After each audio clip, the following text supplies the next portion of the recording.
bet aš galėčiau irgi pakomentuoti, kaip keitėsi kai kurių prekių ir paslaugų kainos. Gal labiau šiandien orientuojamės mes į maisto produktų ir daržovių ir vaisių kainų pasikeitimą per 2016 metus lyginant su 2015 metų tuo pačiu laikotarpiu.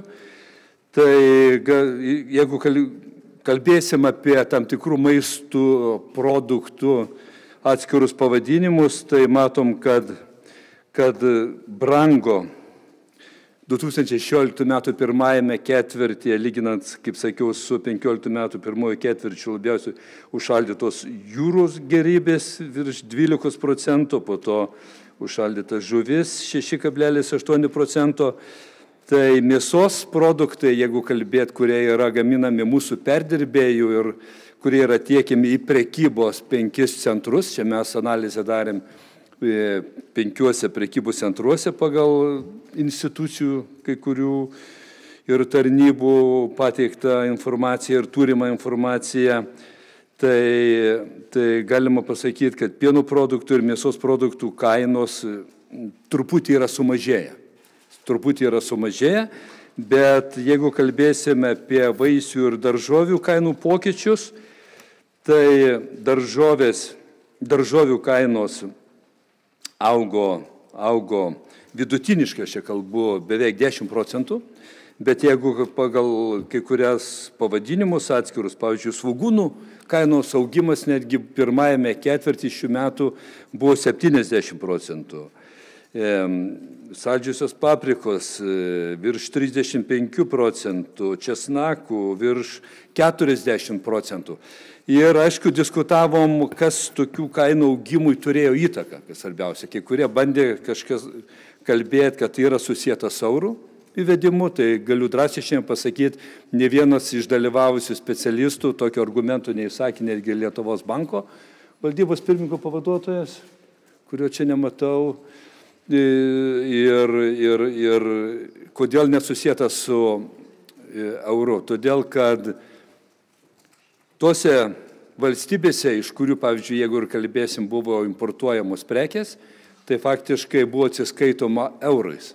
Jei tik būtų vienas atvejis galimas pateisinti dėl euro įvedimų, kad galėjo keistis kainos, jeigu būtų buvę importuojama, pavyzdžiui, iš tų šalių, kuriuose yra doleris arba kita valiuta, ir ta valiuta būtų daug stipresnė prieš eurą. Tai tada konvertuojant, keičiant į eurus iš kitos valiutos ir tos prekės būtų pardavinėjamos, tada kaina būtų galėjusi keistis dėl euro. Tai šitas faktorius yra visiškai atmestas. Aišku, viena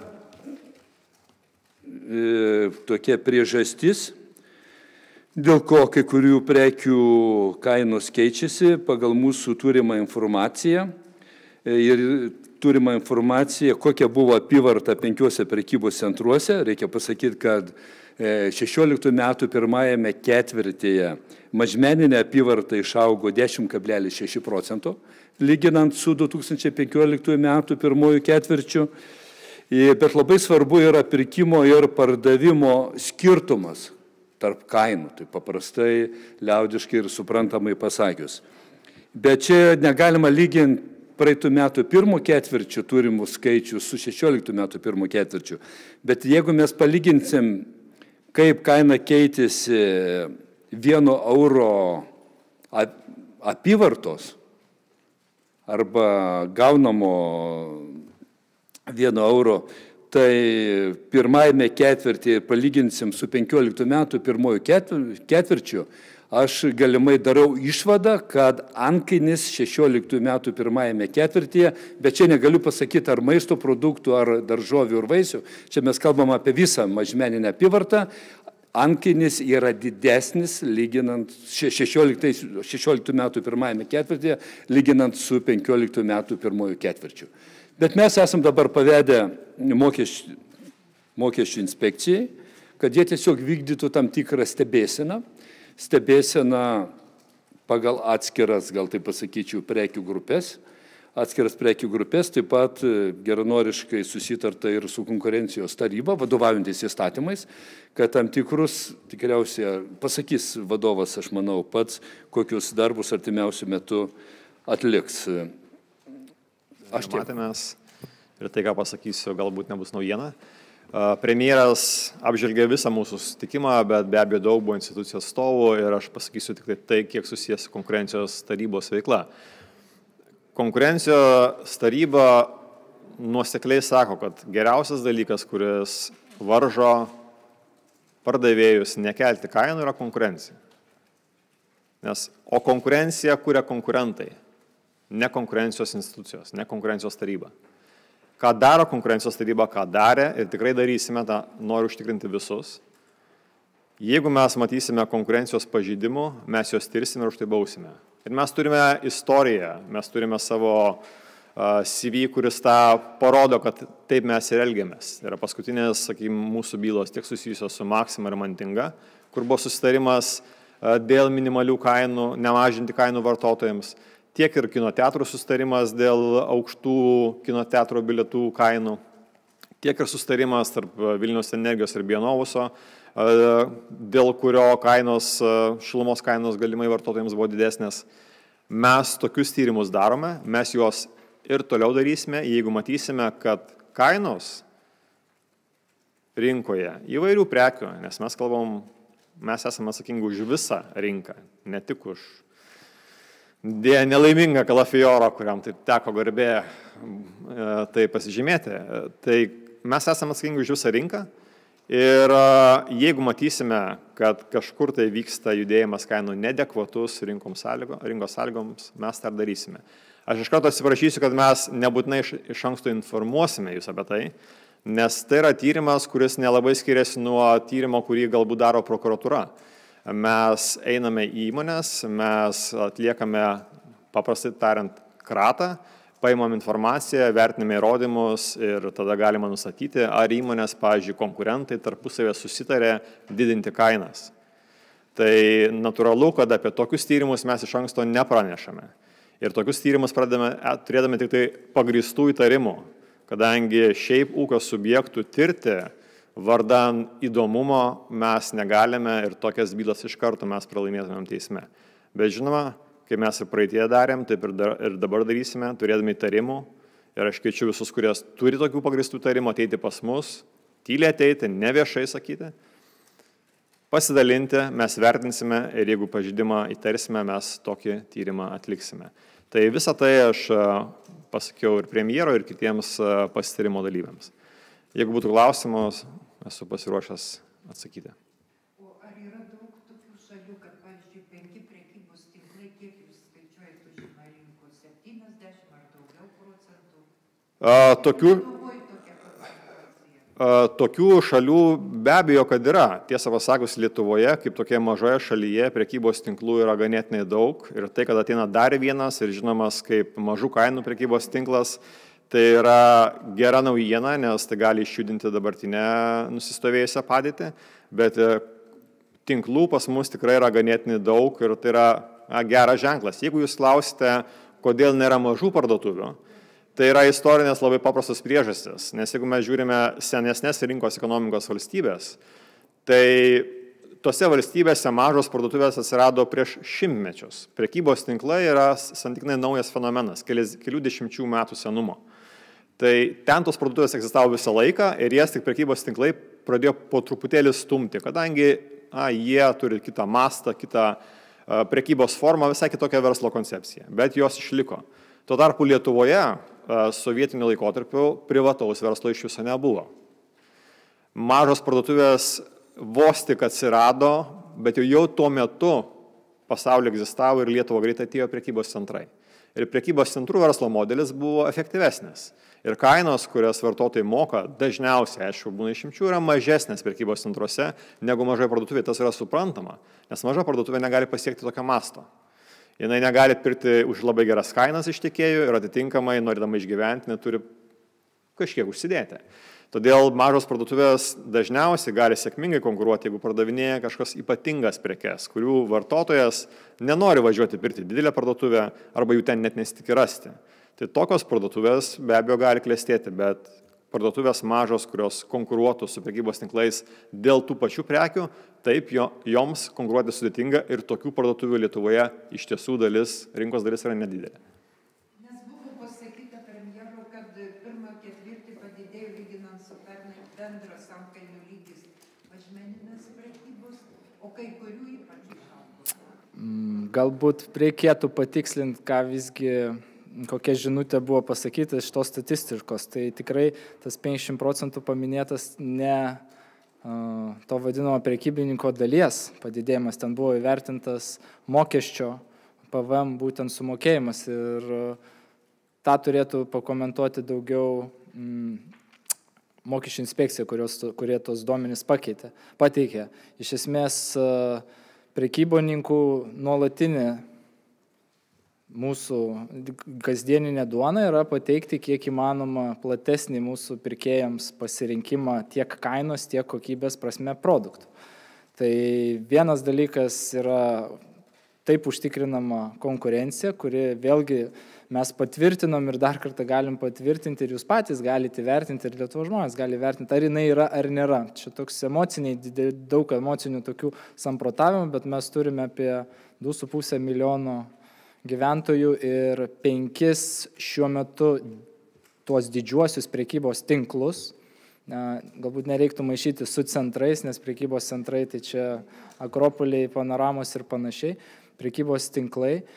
Taip pat mes turime, mūsų organizacijai priklauso ir AIBE ir kooperatyvai, kurie kiekvienas atskirai yra dydžio jungiančio tiek mažų parduotuvėlių, kad atitinka vieno iš tų 4 prekybos tinklų dydį. Tai jeigu jų imti įvertinti, tiksliau pridėti juos prie visos rinkos, mes turim jau 7 didelius prekybos tinklus. Prizma čia įsiskaičiuoja. Dabar mes laukiame dar vieno prekybos tinklo atsidarimo jau. Tai konkurencija yra tai, kas veda kiekvieną iš mūsų prekybininkų iš tiesų į verstis iš kailio, kad atitikti tik tais mūsų pirkėjų lūkesčius. Tai yra ir didžiausias rūpestis, kaip pateikti kiek įmanoma greičiau ir dažniau, kiek įmanoma anksčiau, pavyzdžiui, lietuviškas daržovės, dėl kurių visas šitas ažiotažas, sakykime, gal ir kilo, dėl kurių kainų. Tai klausimas būtų ne tik tais mums prekybininkams, bet tai ir augintojams, kurių mes Lietuvoje turime nedaug. Turime vos kelis didžiausius, kurie aprūpina visus prekybos tinklus. Ir be abejo šio pavasario ne tokie kaip šiandien gražūs orai, daug vėsesni, lėmė tai, kad pasiūla iš jų buvo labai maža. Ribota ir be abejo kitas niuansas, kad mums lietuviams, kas yra džiaugsmingas ir sveikintinas dalykas, lietuviškos daržovės, lietuviški vaisiai kelis kartus yra paklausesni negu tokie patys atvežtiniai iš Lenkijos, Ispanijos ar kitų šalių. Tai susidarius tokiai situacijai, mūsų prekybininkai, kurie sugebėjo pas save pritraukti tą nedidelį kiekį tų daržovių pirmųjų, kainas diktuoja šiuo atveju tiekėjas, nes jo yra būtent gali nustatyti, kiek jisai tai ribotai, už kiek jisai gali parduoti. Tai ir susiklostė tokia situacija, kai pirminės, kaip ir kiekvienais metais reikia pabrėžti, pačios pirmosios daržovės, patys pirmi vaisiai, jie kainuoja šiek tiek brangiau negu sezono įkarštį. Tai realiai matom, kad maždaug antrą tiek prekybininkai užsideda kartais ir kelius šimtus procentų, pavyzdžiui, daržovių. Dabar tai agurko, tai maždaug antrą tiek prekyba uždeda. Tikrai. Nes augintojas jums atveža į vietą, supakuota, dar nuskaičiuojant nudžiūvimo mokestį, taros mokestį, tai antrą tiek. Galiu pakomentuoti iš tiesų. Jie tokius duomenis pateikia. Nežinau, kas tokie pateikia tuos duomenis, bet štai augintojų asociacija daržovių ir vaisių tik šiandien pakomentavo būtent tai, ką aš jums pakartojau, atkartojau, ką jie sakė, ir jų pačių yra viešas pareiškimas, kad jų skaičiavimais ir jų turimais duomenimis augintojo kaina tiekimo prekybos tinklams buvo didesnė negu praėjusiais metais, įvardintų priežasčių. Taip, tai čia dėl tų kai kurių mes ir tikriausiai visi esam susirinkę ir diskutuojam, o prekybininko dalis galutinė kaina yra sumažėjusi.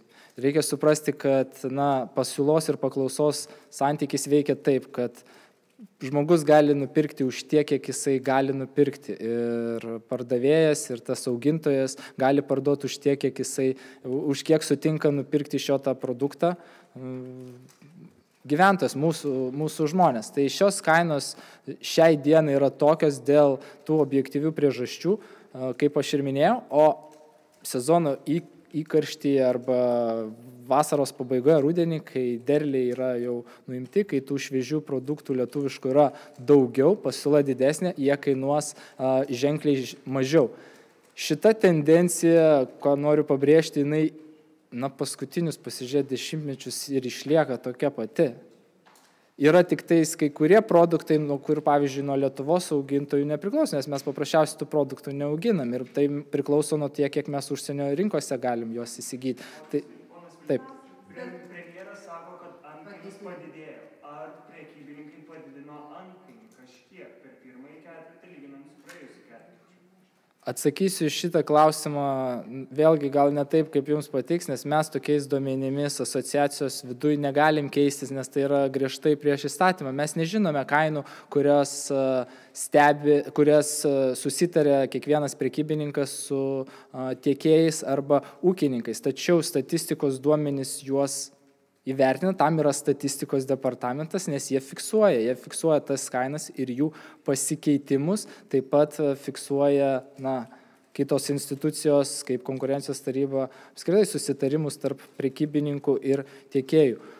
Galiu pasakyti, kad kai kurių produktų kainos sumažėjusios ir prekybininko dalis yra jose sumažėjusi. Kai kurių produktų, galbūt kur paklausa yra didesnė, tiek tiekėjų, tiek prekybininkų kainos dalis gali būti padidėjusi. O ar nežada prekybos dalis ir tai jūsų žiniomis susimažinti metai?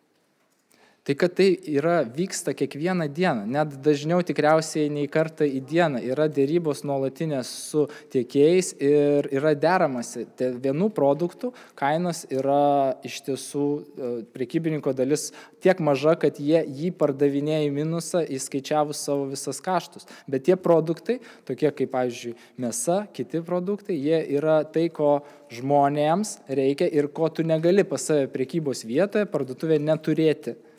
Dėl to, kad žmogus ateina, tai yra tas srauto kūrėjas tas produktas ir kai kurios produktus prekybos tinklas arba parduotuvė gali parduoti ir į minusą. Čia labai svarbu pažymėti didžiosiuose prekybos tinkluose, nes čia jie buvo minimi, tose didesnėse, vidutinėse, didžiausiose parduotuvėse mes kalbam apie 20 000 skirtingų prekių. Tai kainodara yra toks dalykas, kad taip, tu gali vienus produktus, kurie yra, daug brangesni, kuriuos perka tik tais aukštas pajamas turintys asmenys, savo prekybos dalį turėti daug didesnę, kitus produktus, kuriuos perka masės ir kurių tu privalai turėti pas save parduotuvėje ir konkuruoti su kitais, tu gali pardavinėti, tai būtiškai sakant, į minusą. Tas vyksta kiekvieną dieną ir tu stengiasi subalansuoti, kad ir darbuotojai turėtų, ir darbuotojams turėtų atlyginimą išmokėti ir visą aparatą išlaikyti ir toliau vystyti savo veiklą. Tai čia tokia, verslo paprasta logika. Tai